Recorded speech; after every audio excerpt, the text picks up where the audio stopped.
everyone. This is a video response for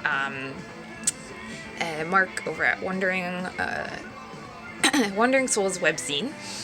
His VC thread, It Must Be Over the Rainbow. Even though I don't make videos, I was inspired to do this because, I don't know, I've always had really strong color associations with things, and yeah, anyway, I just thought I would have fun with it, and I'll probably show a bunch of same stuff that I've posted on Instagram recently or whatever, because I've been thinking about it, but I tried to mix it out with old stuff that I used to really like, and CDs I've had for a long time but don't really listen to, and stuff that newer releases or stuff that I found out more recently. Yeah, I could also be fancy like everyone and be like, this is what I'm drinking.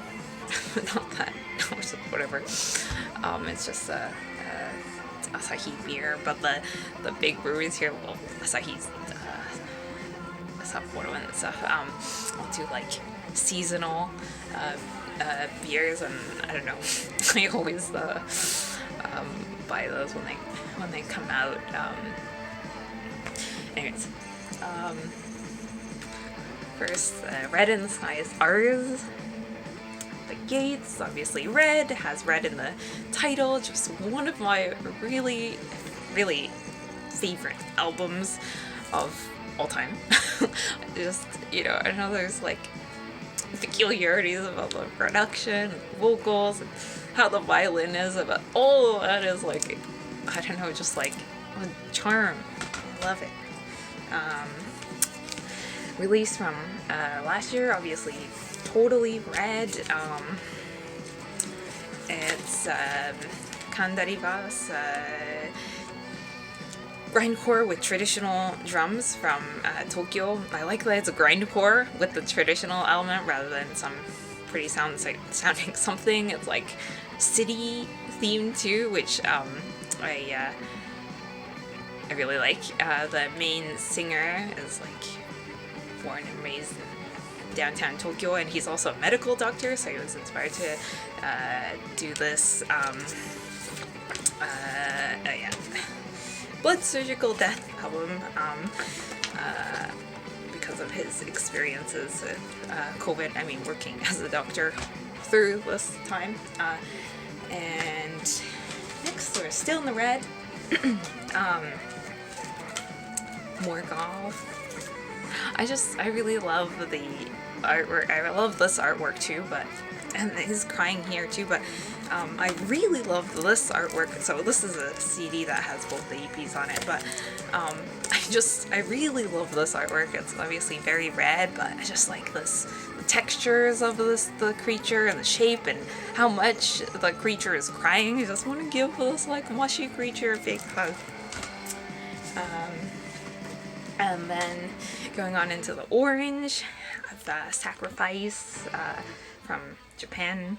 I really like this cover a lot. It always reminds me of the Don't Break the Oath cover, only a grittier version, and they do really gritty, heavy metal, thrash metal.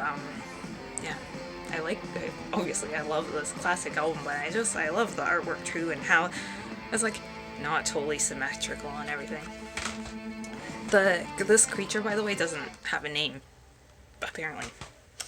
And then this is a classic album. I love it, and maybe my favorite creator, but this is such bullshit cover for a band like Creator, especially after awesome covers like Pleasure to Kill.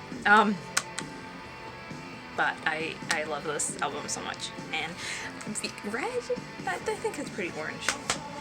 And I know one of the other folks that did this thread response, is it Jacob's Music Heaven, also showed this album, but he showed it for a different color, and I was like, oh yeah, that album is yellow, and it's a nostalgic album. I don't listen to it anymore, but I was all over it when I was 13 or so, whatever. But But then the more I looked at it, the more orange it looked to me compared to some of the things I picked for yellow. So as an orange orange sunflower, I know it's like color is pretty subjective, right? But anyways, the Kuna Quail, I was listening to a bit last night, and I was actually I enjoyed it kind of more than I thought. But it's always a nostalgic thing, so it's not a style that I listen to at all anymore. Yeah, it has a place in my sort of like musical journey for sure. This is another one that I don't listen to anymore, although I was nostalgically listening to it a bit. It's like really poppy punk. I mean, they're a huge popular band, so I'm sure people have heard of them, but yeah, I really liked I really liked them when I was like 13, 14 thereabouts, and yeah, I don't know, their political and social and environmental commentary was about that too, and you know what they're singing about and the style and stuff. It was something that I could listen. My friends were into too, and like death metal and stuff. But yeah, I don't know. So it's like this case is made out of recycled whatever, and they have like a meat's not green sticker and stuff like that, and so that's how they kind of are. But I mean, now listening to them, I'm like, oh, there's like white boy punk band singing about this stuff. Oh, whatever. But you know, anyways. And then I had this for yellow, but then I was like, I'm not sure if it's yellow, but it's kind of in the yellow spectrum, so maybe heading over into the greens or browns. But anyways, Bill's Fire. Oh, thing. I just interrupted that. The Last Stand from last year. Very very cheesy, satisfyingly cheesy heavy metal. I think from Tokyo from last year. I just find it so wonderfully cheesy when heavy metal bands sing about heavy metal, like with their track "The Metal Party." And then this is a green one that I wasn't quite sure if it was green or yellowy brown, so I kind of gradiated them. This is Tunjum from Peru. Just got the something like this thing that I really like about death metal. Yeah, I really like them. And then Asphyx with their album from last year, I also really liked. It's also very green. I like the cover art. Yeah, I really like the album. Really catchy. I've listened to it many times. And this is Morbid Art, Cult of the Flesh. I have to admit, I'm not huge on the music. It seems like very generic death metal. It is one-man death metal band, but I got this because this guy has a distro label, Distro 2, and so I ordered a bunch of stuff from him like a couple of years ago. But I really like this cover art. I think it's by the cover is by cover art by Imamura. So Imamura Kendo. I really like this cover. It's very green, very death metal. Yeah, maybe I need to give it some more listens to get into it. But I forget where in Japan they're from. I don't think it was also, maybe it was Nagoya. I forget. But and going into the blue, I don't know. This has a lot of other colors going on, but I really like this cover. I really like this album too. The Canadian Sacrifice also thought I had to show both sacrifices with the also same logo. Their album from '93. Yeah, a lot of sky blue going on, which is probably kind of more rare for metal. But in the blue spectrum, and I don't know. Obviously a reissue, but I just like, here's this close up of the spidery creature. I just love this cover art. Sure, not music. Same thing again, and yeah, it's just like, so it's satisfyingly aggressive record. I was just listening to it, but and the Kendra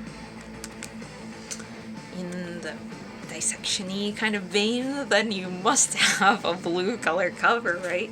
So all the stickers and stuff like that from where I bought it from are still on there, but really catchy melodies for sure.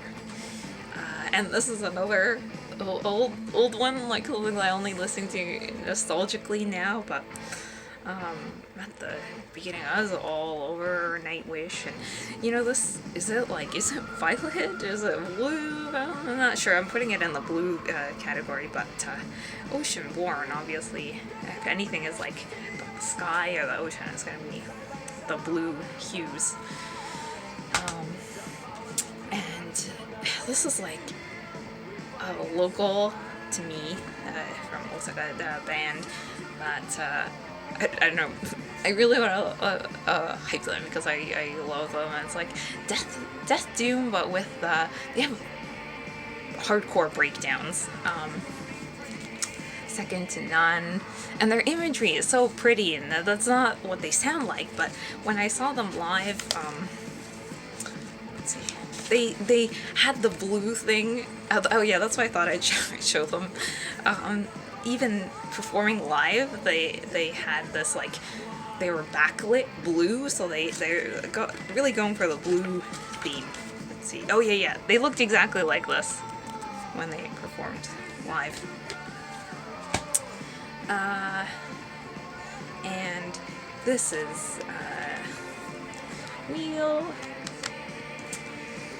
last year, and so this is for Indigo, because I was like, I really like this color. Indigo is really, blue is my favorite color, but within that, or whatever, Indigo is, I don't know, I really like this color, so I thought I'd show it perfect for Indigo. And I just been listening to this album so much. Well, I'm like I don't know, feels like a very nighttime album to me. And my favorite, maybe, Sodom album, Tapping the Vein. We have the blue guy whose name I forget. I know within the metal VC, Jurgen told everyone his name, but I completely forget. But anyways, he's very blue, and then in this one, because it's so close up, and the whole thing is a very blue. And favorite sort of. It's just the Reincarnation. I love that song so much, but obviously all are awesome. But stuff like Bullet in the Head is so catchy, and just I don't know, love this album. I've always loved it. And here's, that's one I've loved for a long time too, but this is another one that I actually listened to it a couple of times recently, maybe.